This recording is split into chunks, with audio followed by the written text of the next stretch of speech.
ಚಿಕ್ಕಮಗಳೂರು ಜಿಲ್ಲೆಯ ಕಳಸಾ ತಾಲೂಕಿನ ಸಂಸೆ ಗ್ರಾಮ ವ್ಯಾಪ್ತಿಗೆ ಬರುವಂತಹ ಬಸರಿಕಲ್ ಬೆಳ್ಳ ಎಂಬ ಗ್ರಾಮದಲ್ಲಿ ನಾವಿದ್ದೀವಿ. ಕೃಷ್ಣಪ್ಪ ಕಿಟ್ಟ ಎಂಬುವರ ನಿನ್ನೆ ದಿನ ಒಂದು 10:30 ಸಮಯದಲ್ಲಿ ಕೂಡ ಅವರ ತೋಟ ಸಂಪೂರ್ಣ ಸುಮಾರು 1 ಎಕರೆಯಷ್ಟು ಧರೆನೇ ಕುಸಿದೋಗಿದೆ. ಸುಮಾರು ಅಂದ್ರೆ ಒಂದು 1000ಕ್ಕೂ ಗಿಡ ಹೋಗಿದೆ ಅಂತ ಹೇಳಿದ್ದಾರೆ. ಅಡಿಕೆ ಮತ್ತೆ ಕಾಫಿ, ಮೆಣಸು ಎಲ್ಲ. ಅದೇ ರೀತಿ ಭೂಮಿ ಯಾವ ತರ ಬಿರುಕು ಬಿಟ್ಟಿದೆ ಅಂತ ನಾನು ಅದನ್ನು ತೋರಿಸ್ತೀನಿ ನೋಡಿ. ಇಲ್ಲೆಲ್ಲ ಓಪನ್ ಆಗಿದೆ. ನಾನು ಏನು ನಿಮ್ಮ ಕೆಲ ಭಾಗದಲ್ಲಿ ಇದು ಓಪನ್ ಆಗಿದೆ. ಇಲ್ಲಿಂದ ಫುಲ್ಲು ಜರಿತೇನೆ ಇದೆ ಜರೆ. ನನ್ನ ಬಲಭಾಗದಲ್ಲಿ ಏನು ಕಾಣುತ್ತೆ ನೋಡಿ, ಇದು ಮೇಲ್ಭಾಗದಲ್ಲಿ ಬೃಹತ್ ಗಾತ್ರದ ಮರ ಕೂಡ ಇದಾವೆ. ಇಲ್ಲಿ ಸುಮಾರು ಅಂದ್ರೆ ಒಂದು 100-200 ಅಡಿ ಕೆಳಗಡೆ ಹೋಗಿದೆ, ಪ್ರಪಾತಕ್ಕೆ ಹೋಗಿದೆ ಕೊಚ್ಕೊಂಡು. ಇನ್ನೂ ಜರಿತೇನೆ ಇದಾವೆ. ಈ ಭಾಗದಲ್ಲೂ ಕೂಡ ನಾನು ಇದ್ದೀನಿ. ಇಲ್ಲಿ ನೋಡ್ಬೋದು, ನಾನು ಸಾಧಾರಣ ನನ್ನ ಸೊಂಟಕ್ಕೆ ಬರುತ್ತೆ. ಇಲ್ಲೆಲ್ಲ ತುಂಬಾ ಜರಿತೇನೆ ಇದಾವೆ. ಇಲ್ಲಿ ನೋಡಿ, ಇಲ್ಲಿ ನೀರಿನ ಪೈಪು ಕೂಡ ಈ ಭಾಗದಲ್ಲಿ ಹಿಂಗೆ ಹೋಗಿತ್ತು. ಬಟ್ ಅವರಿಗೆ ಕುಡಿಯಕ್ಕೆ ಯಾವುದೇ ರೀತಿಯ ನೀರು ಕೂಡ ಇಲ್ಲ. ಮಳೆ ನೀರಲ್ಲಿ ಕುಡಿಯೋಣ ಅಂತ ಹೇಳಿದ್ರೆ ಇವತ್ತಿನಿಂದ ಮಳೆ ಸ್ವಲ್ಪ ಕಮ್ಮಿ ಇದೆ. ಆದ್ದರಿಂದ ನೋಡಿ, ಇಲ್ಲಿ ಪೈಪ್ ಎಲ್ಲ ಹಾಕಿದ್ದಾರೆ. ಪಾಪ ಅವ್ರಿಗೆ ಕುಡಿಯಕ್ಕೆ ನೀರಿಲ್ಲ. ಬಟ್ ಅದೇ ಚರಂಡಿಯಲ್ಲಿ ಬರುವಂತಹ ನೀರನ್ನೇ ಕುಡಿಯುತ್ತಾ ಇದ್ದಾರೆ. ನೋಡಿ, ಅಲ್ಲಿ ಕೆಳಭಾಗದಲ್ಲಿ ಅಡಿಕೆ, ಸಿಲ್ವರ್ ಮತ್ತೆ ಕಾಫಿ ಏನಿದೆ ಫುಲ್ಲು ಮಣ್ಣಡಿಗೆ ಸಂಪೂರ್ಣ ನಾಶವಾಗಿದೆ. ಅದೇ ರೀತಿ ಇನ್ನು ಕೆಳಗಡೆ ಏನೆಲ್ಲ ನಿಮಗೆ ವ್ಯೂ ತೋರಿಸ್ತೀನಿ. ಕೆಳಗಡೆ ಹೋಗಿ ನಾವು ಅದ್ರ ಏನೆಲ್ಲ ಹೋಗಿದೆ ಅಂತ ಆ ಗಿಡಗಳನ್ನೆಲ್ಲ ತೋರಿಸ್ಬೋದು. ಬಟ್ ಇಲ್ಲಿ ನಮಗೆ ನಿಲ್ಲಕ್ಕೂ ಭಯ ಆಗ್ತಿದೆ. ಯಾಕಂದ್ರೆ ತುಂಬಾ ಡೀಪ್ ಇದೆ, ಜರಿತೇನೆ ಇದಾವೆ, ಮಣ್ಣು ಕೂಡ ಸ್ಮೂತ್ ಆಗಿದೆ. ಬಟ್ ಇಲ್ಲಿ ನಮ್ಮ ಈ ಜಾಗದ ಮಾಲೀಕರು ಕೂಡ ನಮ್ಮ ಜೊತೆ ಇದ್ದಾರೆ. ಅವ್ರ ಹತ್ರನು ಎಷ್ಟೊತ್ತಿಗೆ ಆಗಿದೆ ಅಂತ ಒಂದು ಮಾಹಿತಿ ಕೂಡ ನಾವು ತಗೊಳ್ತೀನಿ. ನಮಸ್ಕಾರ. ನಮಸ್ಕಾರ ಸ್ವಾಮಿ. ಈಗ ಎಷ್ಟೊತ್ತಿಗೆ ಇದು ಘಟನೆ ಆಗಿದೆ? ಬೆಳಿಗ್ಗೆ 10:15 10:15 ಆಗಿರ್ಬೋದು ಹೆಚ್ಚು ಕಮ್ಮಿ. ಅಷ್ಟೇ ನಾವು ಇಲ್ಲಿಂದ ಮಾಡಿ ಕೆಲಸ ಉಂಟಲ್ಲ, ಹೊಡ ಕೆಲಸದಿಂದ ಬಂದಿದ್ದು. ಮಗ ಒಂದೊಂದ ಕಲ್ಲು ಬಂತು. ಮೇಲೆ ನೋಡ್ತೀನಿ ಡೌಟ್, ಒಂದೊಂದು ಮರ ಕೆಳಗೆ ಬರ್ತಾ ಇದೆ. ಈ ಕಡೆ ಬಾರೆ ಮರತಿ ನನ್ನ ಬರ್ತದೆ. ಅಲ್ಲಿಂದ ಬಂದು ಎಲ್ಲ ಇಲ್ಲಿ ಬಂದು ನೋಡ್ತೀವಿ, ಹೋಗ್ತಾ ಉಂಟು ಸ್ವಾಮಿ. ನಾವು ಇದ್ದಂಗೆ ಇದೆಲ್ಲ ಹೋಯ್ತು. ಪೈಪು ಮತ್ತೆ ಪೈಪು ಎಲ್ಲ ಹೋಯ್ತು. ಪೈಪು ಇನ್ನು ಹೊಸದಾಗಿ ಹೇಗೆ ಹಾಕೋತೋ ಗೊತ್ತಿಲ್ಲ. ಎಷ್ಟು ಗಿಡಗಳು ಅಂದಾಜು ಹೋಗಿರ್ಬೋದು? ಅಡಿಕೆ ಸುಮಾರು ಹೋಗಿದೆ. ನಿಮ್ಗೆ ನೀವು ಕಾಣಿಸಲ್ಲ ಇಲ್ಲಿಗೆ ನೋಡಿ. ಈಗ ಅಧಿಕಾರಿಗಳು ಯಾರಾದ್ರೂ ಬಂದಿದ್ರೆ ಇಲ್ಲಿಗೆ? ಇಷ್ಟಂಗೆ ಯಾರು ಬಂದಿಲ್ಲ. ಮಾಹಿತಿ ಕೊಟ್ಟಿದ್ರಿ? ಕೊಟ್ಟೆ ಆಗಿದೆ. ನಿಮ್ಮ ಹೆಸರು? ಸುಶೀಲಾ ಅಂತ. ನಿಮ್ಮ ಹೆಸರು? ಕೃಷ್ಣಪ್ಪ. ಈಗ ಅದೇ ರೀತಿ ಕೃಷ್ಣಪ್ಪ ಅವರ ಮನೆಯವರು ಕೂಡ ನಮ್ಮ ಜೊತೆ ಇದ್ದಾರೆ. ಅವ್ರ ಹತ್ರನು ಕೇಳೋಣ. ಯಾಕಂದ್ರೆ ಅವರು ಕೂಡ ಜೊತೆಯಲ್ಲೇ ಕೆಲಸಕ್ಕೆ ಅಂತ ಬಂದವರು, ಅಂದ್ರೆ ತೋಟ ಅವ್ರದೇ ತೋಟ ಕೆಲಸಕ್ಕೆ ಅಂತ ಬಂದವರು. ಅವ್ರ ಹತ್ರನು ನಾನು ಮಾಹಿತಿ ತಗೊಳ್ತೀನಿ. ಸರ್, ಬೆಳಿಗ್ಗೆ ಒಂದು 10 ಗಂಟೆ 10:15 ಆಗಿರ್ಬೋದು. ಪೂರ ಎಲ್ಲ ಜರದು ಇದಾಗಿತ್ತು. ನಾವು ಸ್ವಲ್ಪ ಆಗಿದ್ರೆ ನಾವು ಇರ್ತಿರ್ಲಿಲ್ಲ, ಹೇಳಕ್ಕೂ ಇರ್ತಿರ್ಲಿಲ್ಲ, ಆ ತರ ಆಗ್ತಿತ್ತು. ಇನ್ನು ಜರಿತಾನೆ ಇದೆ, ಇನ್ನು ಪೂರ ಹೋಗ್ತಾನೆ ಇದೆ. ಅಡಿಕೆ, ಕಾಫಿ, ಬಲ್ಲ, ಏಲಕ್ಕಿ, ಮೆಣಸು ಪೂರ ಹೋಗಿದೆ ಅಡಿ. ಇನ್ನೇನು ಎಂತ ಮಾಡ್ಬೇಕು ಮುಂದೆ ಗೊತ್ತಿಲ್ಲ. ಅಂದ್ರೆ ಅತಿ ಹೆಚ್ಚು ನಿಮಗೆ ಈ ಮಳೆಗಾಲ ಅಂದ್ರೆ ಕುದುರೆಮುಖ ಸಂಸೆ ಭಾಗದಲ್ಲಿ ಅತಿ ಹೆಚ್ಚು ಮಳೆ ಆದ್ದರಿಂದ ಕೆಲವು ಭಾಗದಲ್ಲೂ ಕೂಡ ನೀವು ಸಂಪೂರ್ಣ ಅಂದ್ರೆ ನೀರಿನ ರಭಸಕ್ಕೆ ತೋಟನೇ ಕೊಚ್ಕೊಂಡು ಹೋಗಿದೆ. ಅದೇ ರೀತಿ ನಿಮ್ದು ಕೂಡ ನಿನ್ನೆ ದಿನ ಇಡೀ ಸಾಧಾರಣ 1 ಎಕರೆ ಅಷ್ಟು ಜರ್ದು ಹೋಗಿದೆ. ಅಧಿಕಾರಿಗಳಿಗೆ ಏನಾದ್ರು ನೀವು ಮಾಹಿತಿಯನ್ನ ನೀಡಿದ್ರೆ? ಅಧಿಕಾರಿಗೆ ಮಾಹಿತಿ ಎಲ್ಲ ನೀಡ್ತೀನಿ ಅಂತ ಹೇಳಿದ್ದಾರೆ ಸರ್. ನಮ್ಗೆಲ್ಲ ಸರಿ ಅಷ್ಟು ಅನುಭವ ಇಲ್ಲ. ಎಲ್ಲ ಮಾಡ್ತೀನಿ ಅಂದಾರೆ, ಬರ್ತಾರ ಅಂತ. ಏನ್ ಮಾಡ್ಬೇಕಂತ ಗೊತ್ತಿಲ್ಲ ಸರ್. ನೋಡಿ, ದಯವಿಟ್ಟು ಅಧಿಕಾರಿಗಳು ಇದೇನೋ ಅವರು ಪಾಪ 1 2 ಎಕರೆ 3 ಎಕರೆ ಜಾಗ ಮಾಡ್ಕೊಂಡಿದ್ದಾರೆ. ಇಂಥ ಒಂದು ಸಂದರ್ಭದಲ್ಲೂ ಕೂಡ ಅಧಿಕಾರಿಗಳು ಭೇಟಿ ನೀಡಿ. ಯಾಕಂತ ಹೇಳಿದ್ರೆ ಅವ್ರು ಏನೋ ಒಂದು ಕೂಲಿ ಕೆಲಸ ಅಂದ್ರೆ ಅವ್ರದೇ ಜಾಗದಲ್ಲಿ ಕೆಲಸ ಮಾಡ್ತಾ ಇರೋ ಟೈಮಲ್ಲೂ ಕೂಡ ಈ ತರ ಆಗಿದೆ. ಏನಂದ್ರೆ ಈ ಟೈಮಲ್ಲಿ ಫಸಲು ಬರೋ ಟೈಮು, ಅಂದ್ರೆ ಅವ್ರಿಗೇನೋ ಒಂದು ತುತ್ತು ತಿನ್ನೋದಕ್ಕೂ ಒಂದು ಏನೋ ಒಂದು ಮಾಡ್ಕೊಂಡಿದ್ದಾರೆ. ಅದನ್ನು ಈಗ ಕೈಗೆ ತುತ್ತು ಬಾಯಿಗೆ ಬಂದಿಲ್ಲ ಅಂತ ಒಂದು ಗಾದೆ ಉಂಟಲ್ವಾ, ಆ ತರ ಆಗ್ಬಾರ್ದಲ್ವಾ. ಇನ್ನು ಕೆಳಭಾಗಕ್ಕೆ ಹೋಗೋಣ, ಅಲ್ಲಿ ಏನೆಲ್ಲ ಆಗಿದೆ ಅಂತ ನಾನು ಸಂಪೂರ್ಣ ವಿಡಿಯೋದಲ್ಲಿ ತೋರಿಸ್ತೇನೆ. ಬನ್ನಿ ಹೋಗೋಣ. ಈಗ ನಾನು ಕೆಳಭಾಗದಲ್ಲಿ ಇದ್ದೀನಿ. ನನ್ನ ಎಡಭಾಗದಲ್ಲಿ ನಿಮಗೆ ಕಾಣುವಂತ ವಿಡಿಯೋ ಏನಿದೆ ನೋಡಿ, ಎಷ್ಟೋ ಒಂದು ದೊಡ್ಡ ಗಾತ್ರದ ಕಲ್ಲು ಬಂಡೆ ಮರಗಳನ್ನೆಲ್ಲ ಕೊಚ್ಕೊಂಡು ಬಂದಿದೆ. ಇದರ ಅಡಿಯಲ್ಲಿ ಸಂಪೂರ್ಣ ಬಾಳೆ, ಅಡಿಕೆ, ಕಾಫಿ, ಮೆಣಸಿನ ಬಳ್ಳಿ ಮತ್ತೆ ಏಲಕ್ಕಿ ಕೂಡ ಸಂಪೂರ್ಣ ನಾಶವಾಗಿದೆ. ಇಲ್ಲಿ ನೋಡ್ಬೋದು ನೀವು ಮೇಲ್ಭಾಗದಲ್ಲಿ ಸುಮಾರು ನಾವು ಅಲ್ಲಿಂದ ಒಂದು 100 ಅಡಿ ಕೆಳಗಡೆನೆ ಬಂದಿದ್ವಿ. ಇಲ್ಲಿಂದ ಇನ್ನು ನಾವು ಕೆಳಗಡೆ ಹೋಗ್ಬೇಕು, ಇನ್ನು 100 ಅಡಿ ಕೆಳಗಡೆ ಹೋಗ್ಬೇಕು. ನೋಡ್ಬೋದು ನೀವು ಎಷ್ಟೊಂದು ಬೃಹತ್ ದೊಡ್ಡದ ಬಂಡೆಗಳು ಕೂಡ ಕೆಳಗಡೆ ಬಂದಿದೆ. ಇಲ್ಲಿ ನಾನು ಏನು ನಿಮಗೆ ತೋರಿಸ್ತಾ ಇದ್ದೀನಿ, ಕೆಲವೊಂದು ತೊಳ್ಕೊಂಡು ಹೋಗಿದೆ. ನೀವು ಅಲ್ಲೇ ರೀ, ಇಲ್ಲಿ ನೋಡ್ಬೋದು ಈ ಬದಿಯಲ್ಲಿ ಏನೂ ಇಲ್ಲ. ಈಗ ನಾನು ಈ ತುದಿಯಲ್ಲಿದ್ದೀನಿ, ಮೇಲ್ಭಾಗದಲ್ಲೂ ಕೂಡ ಜರಿತಾನೆ ಇದಾವೆ.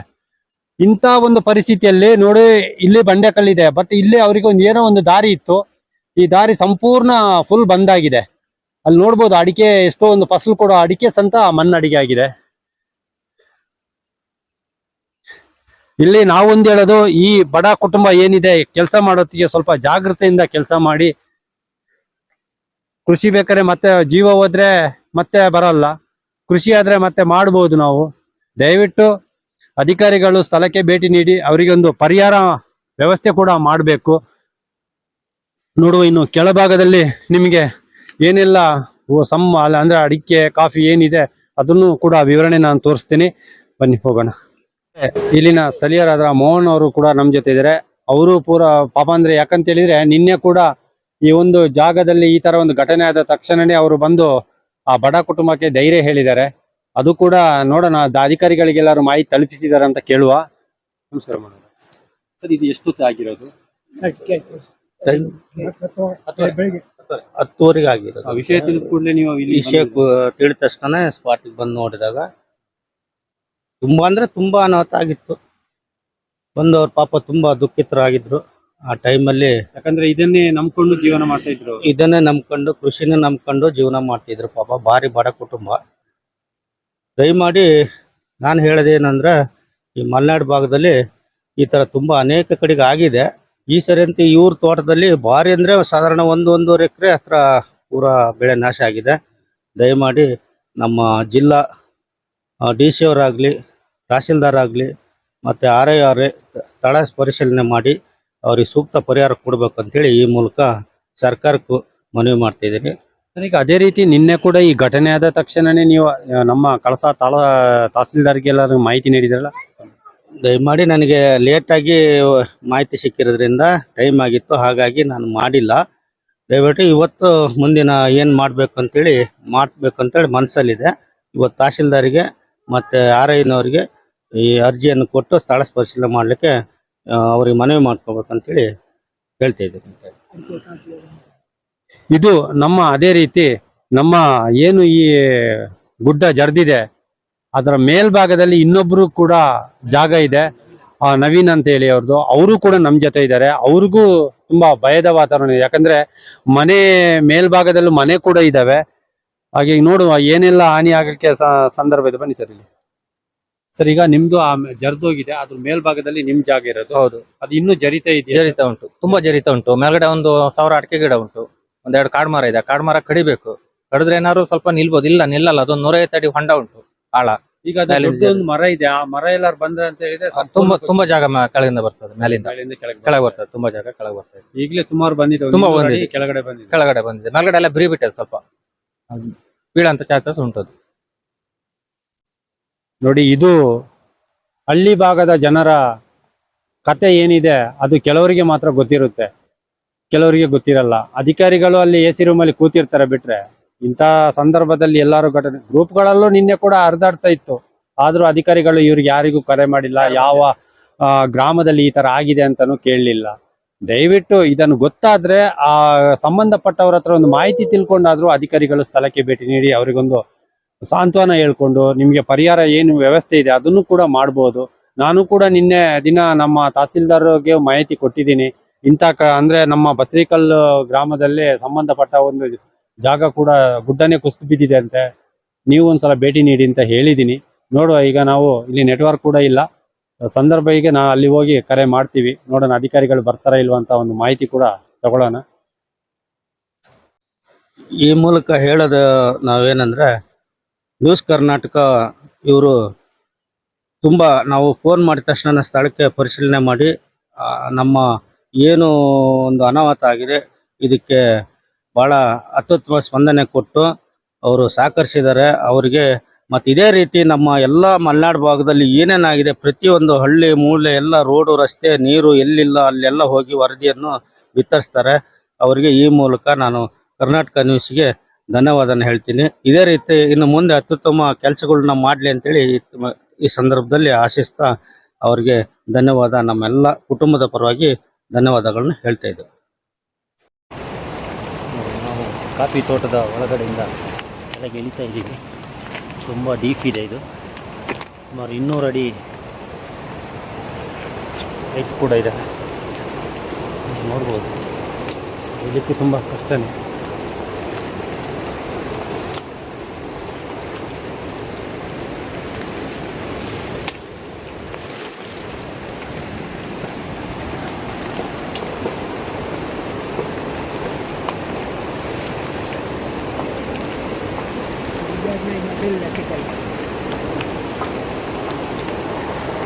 ಕೃಷ್ಣಪ್ಪ ಅವರ ತೋಟದಲ್ಲಿದ್ದೀನಿ.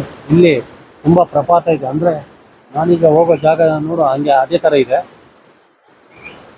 ಇಲ್ಲಿ ಹೋಗ್ಲಿಕ್ಕಲ್ಲ, ಇನ್ನು ಜರಿತಾನೆ ಇದೆ. ಇಲ್ಲೆಲ್ಲ ಇದ್ದಾರೆ ಪಾಪ ನಮ್ಮ ಜೊತೆ.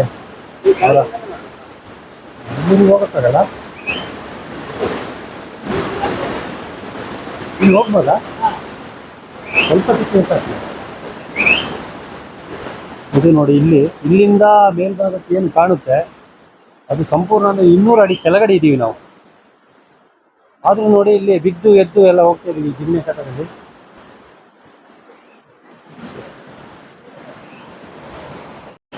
ನೋಡಿ ಇಲ್ಲಿ ತನಕ ಬಂದಿದೆ ಕೊಚ್ಕೊಂಡು. ಫುಲ್ಲು ಸಂಪೂರ್ಣ ಮೇಲ್ಗಡೆಯಿಂದ ಏನಿದೆ ಸಂಪೂರ್ಣ ಇಲ್ಲಿ ಕೊಚ್ಕೊಂಡು ಬಂದಿದೆ.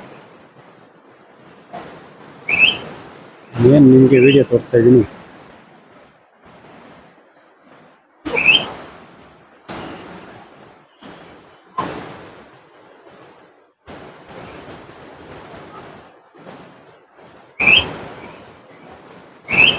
ಇಲ್ಲಿ ಹೋಗೋದೇ ಕಷ್ಟ, ಆದರೂ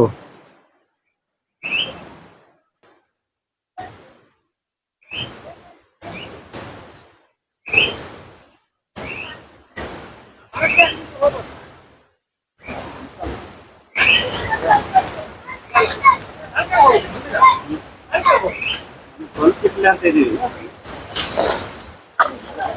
ಒಳ್ಳೆ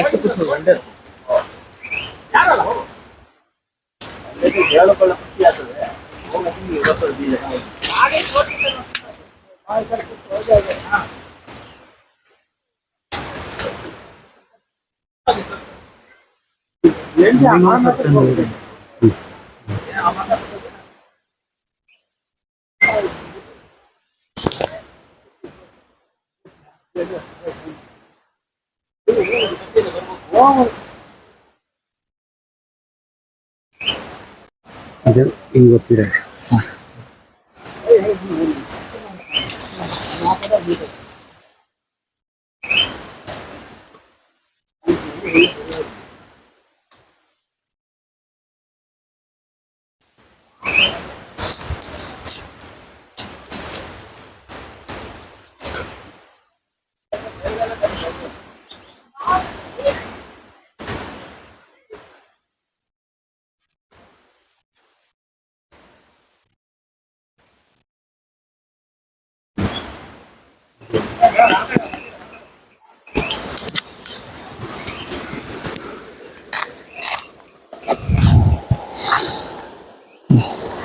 ಹಾಗೆ ಹೇಳ್ತೀನಿ, ಹಂಗೆ ರೀ. ಇಲ್ಲಿ ನಾನು ಏನು ವಿಡಿಯೋ ತೋರಿಸ್ತಾ ಇದ್ದೀನಿ, ಇದ್ರ ಕೆಳಭಾಗದಲ್ಲಿ ಇರೋದು ಅಡಿಕೆ. ನೋಡಿ ಅಲ್ಲೆಲ್ಲ ಅಡಿಕೆ, ಕಾಫಿ ಎಲ್ಲ ಇದ್ರ ಅಡಿಯಲ್ಲಿದೆ. ನನ್ನ ಮೇಲ್ಭಾಗದಲ್ಲಿ ಏನು ಕಾಣುತ್ತೆ ನೋಡಿ, ದೊಡ್ಡ ದೊಡ್ಡ ಬಂಡೆಗಳು, ಅದನ್ನು ಸಂಪೂರ್ಣ ಕೊಚ್ಕೊಂಡು ಬಂದಿದೆ. ನೋಡಿ ಬುಡ ಸಮಾತ ಇದೆ. ಬನ್ನಿ ನಾವಿನ್ನು ಏನೋ ಒಂದು ಸಾಹಸ ಮಾಡೋಣ ಅಂತ ಇದ್ದೀನಿ. ನೋಡಿದ್ರೇನೆ ಭಯ ಆಗ್ತಾಯಿದೆ. ನಮ್ಮ ಕ್ಯಾಮರಾಮ್ಯಾನ್ ಅವರು ಸ್ವಲ್ಪ ನಿಧಾನ ಬನ್ನಿ ಆಯ್ತಾ.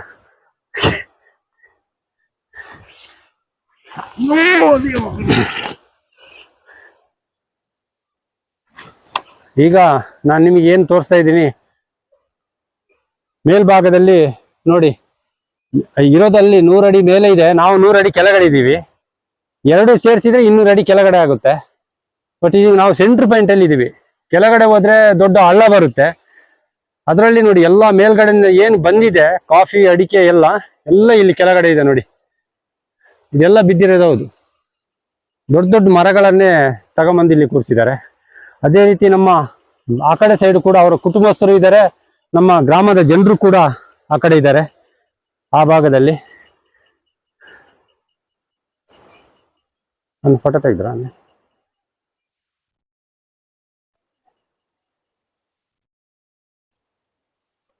ಬನ್ನಿ.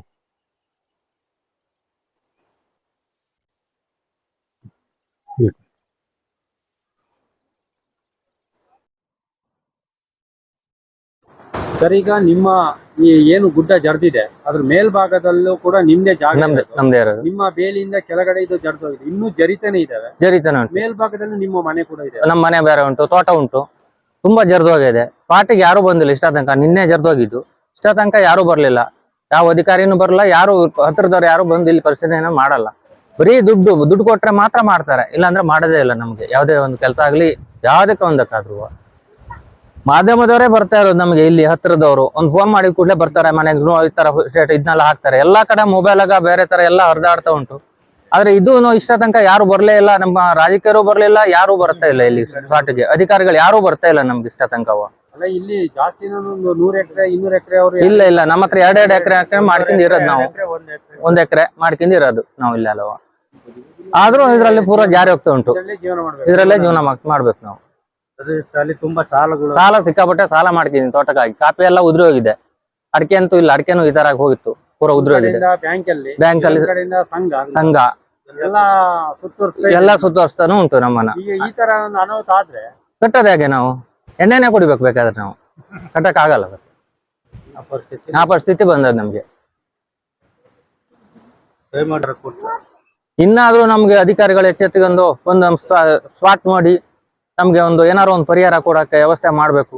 ಪೂರಾ ಜಾಗ ಎಲ್ಲ ಹೋಗಿದೆ ಕೆಳಗಡೆ. 1 ಎಕರೆ 2 ಎಕರೆ ಇದ್ದೆಲ್ಲ ಜಾಗ ಕೆಳಗಡೆ ಹೋಗಿದೆ ಪೂರಾ.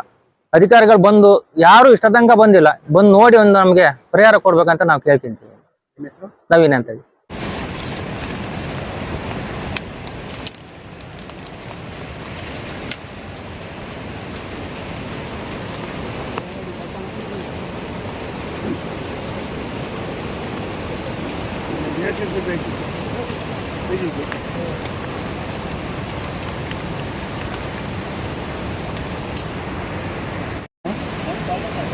ಇಲ್ಲ, ಬೆಳಗಿಂದ ಕೆಲ್ಟ್ ಕಾಣ್ತಿಲ್ಲ. ಇನ್ನ ಕಳ್ಟೆ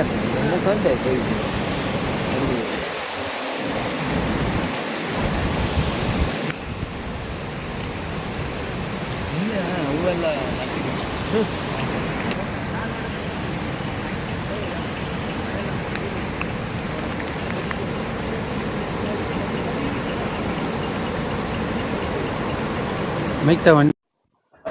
ಈಗ ನಾನು ನಿಮಗೆ ಮೇಲ್ಭಾಗದಲ್ಲಿ ಏನು ತೋರಿಸ್ತಾ ಇದ್ದೀನಿ ನೋಡಿ. ಆ ಮೇಲ್ಭಾಗದಿಂದ ಸುಮಾರು ಕೆಳಗಡೆ ಇದೆ, ಎಲ್ಲ ಕುಸಿತಾನೆ ಇದಾವೆ. ಅಲ್ಲೊಂದು ಮೇಲ್ಗಡೆ ಒಂದು ದೊಡ್ಡ ಮರ ಇದೆ, ಅದೆಲ್ಲರೂ ಬಂತು ಅಂತ ಹೇಳಿದ್ರೆ ಮೇಲ್ಗಡೆ ಇದ್ದ ತೋಟಗಳೆಲ್ಲ ಕೆಳಗಡೆ ಬರುತ್ತೆ.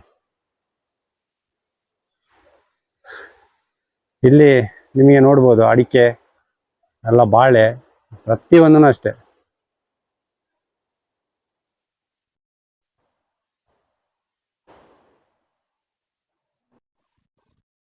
ಇದು ಕಾಫಿ, ಮೆಣಸು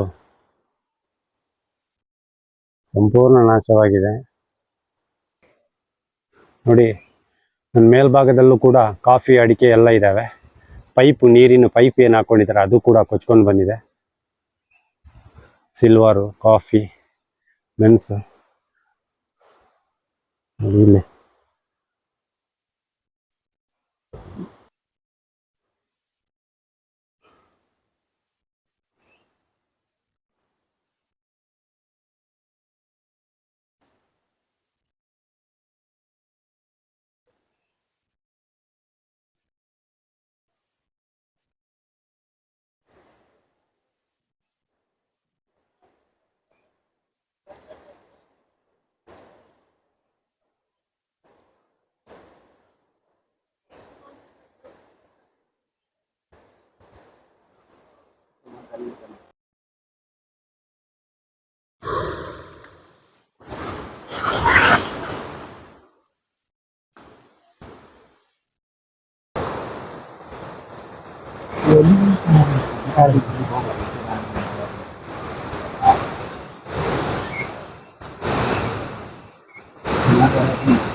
ಇಷ್ಟೋ ತನಕ ನಮ್ಮ ಬಸರಿಕಲ್ಲು ಬೆಳ್ಳ ಅಂತ ಒಂದು ಗ್ರಾಮದ ಕೃಷ್ಣಪ್ಪ ಅವರ ಮನೆಯ ತೋಟದ ಒಂದು ಜಾಗ ಏನು ನಿಮಗೆ ಧರಣಿ ಕುಸಿದು ಬಿದ್ದಿದೆ ಅದರ ವಿವರಣೆ ಸಂಪೂರ್ಣ ವಿಡಿಯೋದಲ್ಲಿ ತೋರಿಸ್ತಾ ಇದ್ದೀನಿ. ಆ ವಿಡಿಯೋ ನೋಡಾದರೂ ಅಧಿಕಾರಿಗಳು ಕೂಡಲೇ ಸ್ಥಳಕ್ಕೆ ಬಂದು ಅವರ ಒಂದು ಸಮಸ್ಯೆಗಳನ್ನು ಬಗೆಹರಿಸಬೇಕು, ಮತ್ತು ಇದಕ್ಕೆ ಸೂಕ್ತ ಪರಿಹಾರ ಕೂಡ ನೀಡುವಂಥ ಕೆಲಸ ಮಾಡಲಿ. ದಯವಿಟ್ಟು ಇಂಥ ಒಂದು ಘಟನೆ ಆದಾಗ ಅಧಿಕಾರಿಗಳು ಸ್ಥಳಕ್ಕೆ ಭೇಟಿ ನೀಡಬೇಕು. ಬಟ್ ಈಗ ಏನು ಗೊತ್ತಾ, ಸೋಷಿಯಲ್ ಮೀಡಿಯಾ ಅಂತ ಅಂದರೆ ಸೋಷಿಯಲ್ ಮೀಡಿಯಾ ಮತ್ತು ಮೊಬೈಲ್ಗಳಲ್ಲಿ ಕೆಲವೊಂದು ಘಟನೆಗಳನ್ನು ಹಾಕ್ತಾರೆ, ಗ್ರೂಪ್ಗಳೆಲ್ಲ ಹಾಕಿದಾಗ ಅದು ಎಲ್ಲಿ ಯಾವ ಗ್ರಾಮ ಅಂತಲೂ ಸ್ವಲ್ಪ ಅಧಿಕಾರಿಗಳು ತಿಳ್ಕೊಂಡ್ರೆ ಇನ್ನಷ್ಟು ಒಳ್ಳೆಯದು. ಯಾಕಂತ ಹೇಳಿದರೆ ಎಲ್ಲದೂ ಈಗ ಎಲ್ಲ ಕಡೆ ನಾವು ಹೋದಲ್ಲಿ ಈ ಥರ ಘಟನೆ ಆದಾಗ ಮಾತ್ರ ನಮಗೆ ಅಲ್ಲಿ ಬುಡಕ್ಕೋದ್ರೇ ಗೊತ್ತಾಗೋದು ಅದ್ರ ವಿವರಣೆ ಏನು ಅಂತ. ಬಟ್ ನಾವು ಯಾವುದೋ ಒಂದು ವಿಡಿಯೋ ಹಾಕಿ ಯಾವುದೋ ಒಂದು ಫೋಟೋ ಹಾಕಿದರೆ ನಮಗೆ ಅದು ವಿವರಣೆ ಗೊತ್ತಾಗಲ್ಲ, ಏನಾಗಿದೆ ಏನು ಹೋಗಿದೆ ಅಂತಲೂ ಗೊತ್ತಿರಲ್ಲ ಮಾಹಿತಿ. ದಯವಿಟ್ಟು ಅದನ್ನು ಸ್ಥಳಕ್ಕೆ ಬಂದು ಅದರಲ್ಲಿ ಪರಿಶೀಲನೆ ಮಾಡಿದ ಮೇಲೇ ಗೊತ್ತಾಗೋದು ಅದು ಈ ಥರ ಉಂಟು, ಎಷ್ಟು ಗಿಡಗಳು ಹೋಗಿದ್ದಾವೆ, ಎಷ್ಟು ಕಾಫಿ ಗಿಡ ಹೋಗಿದ್ದಾವೆ, ಎಷ್ಟು ಮೆಣಸು ಹೋಗಿದ್ದಾವೆ, ಎಷ್ಟು ಏಲಕ್ಕಿ ಹೋಗಿದ್ದಾವೆ ಅಂತ. ದಯವಿಟ್ಟು ಇದು ಅಧಿಕಾರಿಗಳು ಕೂಡಲೇ ಎಚ್ಚೆತ್ತುಕೊಂಡು ಈ ಸ್ಥಳಕ್ಕೆ ಭೇಟಿ ನೀಡಿ ಆದರೂ ಅವರಿಗೆ ಒಂದು ಯಾಕಂತ ಹೇಳಿದರೆ ಆ ಕುಟುಂಬಕ್ಕೆ ಈಗ ನಾನು ಅವರೊಂದು ಮಹಿಳೆಯವರು ಮಾತಾಡಿದ್ರು, ಕೃಷ್ಣಪ್ಪ ಅವರ ಮನೆಯವರು, ಅವರಿಗೆ ಕೃಷ್ಣಪ್ಪ ಎಂಬವರಿಗೆ ಹಾರ್ಟು ಕೂಡ ಪ್ರಾಬ್ಲಮ್ ಇದೆ ಅಂತೆ. ಬಟ್ ಅವರು ಕೂಡ ನಿನ್ನೆ ದಿನ ಇದೇ ಭಾಗದಲ್ಲಿ ನನ್ನ ಕೆಲಸ ಮಾಡ್ತಾ ಇರೋ ಟೈಮಲ್ಲೂ ಕೂಡ ಮೇಲ್ಗಡೆ ಒಂದು 2 ಕಲ್ಲು ಬಂದಾಗಲೇ ಗೊತ್ತಾಯ್ತು ಇದು ಜರಿತದೆ ಅಂತೇಳಿ. ಸ್ವಲ್ಪ ಒಂದು 1/4 ಗಂಟೆ ಬಿಟ್ಟು ನೋಡೋತ್ತಿಗೆ ಎಲ್ಲ ಜರನೇ ಬಂದು ಕಾಫಿ ಗಿಡ ಎಲ್ಲ ಕೊಚ್ಕೊಂಡ್ಬಂದು ಈ ಹಳ್ಳದ ಬದಿಯಲ್ಲಿ ತಂದು ನಿಲ್ಲಿಸಿದೆ ಈಗ. ಆದ್ರಿಂದ ದಯವಿಟ್ಟು ಇದಕ್ಕೆ ಸಂಬಂಧಪಟ್ಟವರು ಅಷ್ಟೇ, ಜನಪ್ರತಿನಿಧಿಗಳು ಅಷ್ಟೇ ಇದ್ರ ಕಡೆ ಒಂದು ಭೇಟಿ ಕೊಟ್ಟಾದ್ರು ಪಾಪ ಬಡ ಕುಟುಂಬಕ್ಕೆ ಇಲ್ಲಿ ಎಲ್ಲ ಒಂದು 100 ಎಕರೆ 200 ಎಕರೆ ಮಾಡ್ಕೊಂಡಿಲ್ಲ, ಸಣ್ಣ ಪುಟ್ಟ ಒಂದು 3 ಎಕರೆ 2 ಎಕರೆ ಮಾಡ್ಕೊಂಡವರೇ ಇರೋದು. ದಯವಿಟ್ಟು ಇದಕ್ಕೊಂದು ಎಲ್ಲರೂ ಅಷ್ಟೇ ಕೈ ಜೋಡಿಸಿ ಕೆಲಸ ಮಾಡಬೇಕು. ನೋಡುವ, ಇವತ್ತು ನಾವು ಮಾಡಿದ್ದೀವಿ. ಇನ್ನೊಂದು ಮುಂದಿನ ವಿಡಿಯೋದೊಂದಿಗೆ ನಾನು ನಿಮ್ಮ ಜೊತೆ ಬರ್ತೀನಿ. ಕ್ಯಾಮರಾಮನ್ ಸುಧೀರ್, ಗಣೇಶ್, ನ್ಯೂಸ್ ಕರ್ನಾಟಕ, ಕಳಸ. ವಿಡಿಯೋ ನೋಡಿದ್ದಕ್ಕೆ ಧನ್ಯವಾದಗಳು. ಮುಂದಿನ ವಿಡಿಯೋದಲ್ಲಿ ಸಿಗೋಣ. ಕ್ಷಣ ಕ್ಷಣದ ಸುದ್ದಿಗಾಗಿ ವೀಕ್ಷಿಸಿ ನ್ಯೂಸ್ ಕರ್ನಾಟಕ, ಸದಾ ನಿಮ್ಮ ಜೊತೆ.